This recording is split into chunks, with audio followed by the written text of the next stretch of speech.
اعوذ باللہ من الشیطان الرجیم، بسم اللہ الرحمن الرحیم۔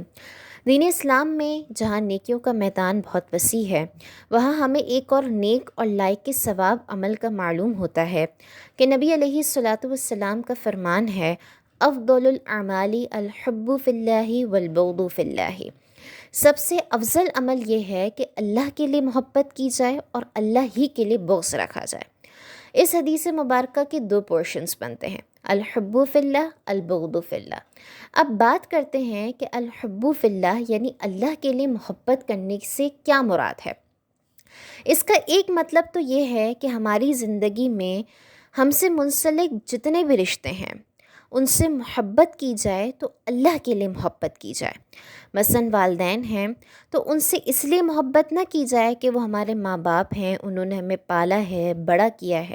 بلکہ اس لیے محبت کی جائے کہ اللہ نے ہمیں ان سے محبت کرنے کا حکم دیا ہے۔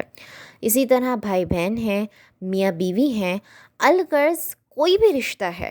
ہم ان سے محض ان رشتوں کی وجہ سے یا ان کے احسانات کی وجہ سے محبت نہ کریں، بلکہ اس وجہ سے محبت کریں کہ اللہ نے ہمیں یہ رشتے عطا کیے ہیں اور اسی نے ہمیں یہ حکم دیا ہے کہ ان کے ساتھ محبت اور شفقت کی جائے۔ الحب فی اللہ کا دوسرا مطلب یہ ہے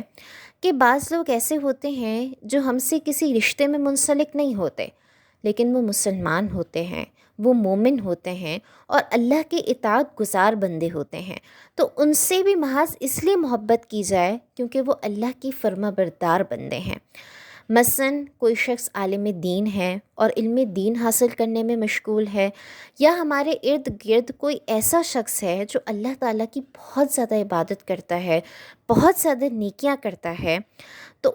ایسے شخص سے بھی محض اس لیے محبت کی جائے کیونکہ وہ اللہ تعالیٰ کو راضی کرنے والا کام کر رہا ہے۔ البغض فی اللہ کی بات کی جائے تو اس سے مراد یہ ہے کہ ہمارے ارد گرد ہمارے جاننے والے یا ہمارے دوست احباب میں سے کوئی شخص ہو سکتا ہے کہ ایسا ہو جو اللہ کی نافرمانی کرتا ہو، مثلا نماز نہیں پڑھتا یا اعلانیہ طور پر کوئی گناہ کرتا ہے، تو اس سے بھی محض اس وجہ سے بغض رکھا جائے کیونکہ وہ اللہ کو ناراض کرنے والا کام کرتا ہے۔ لیکن اس پوائنٹ پر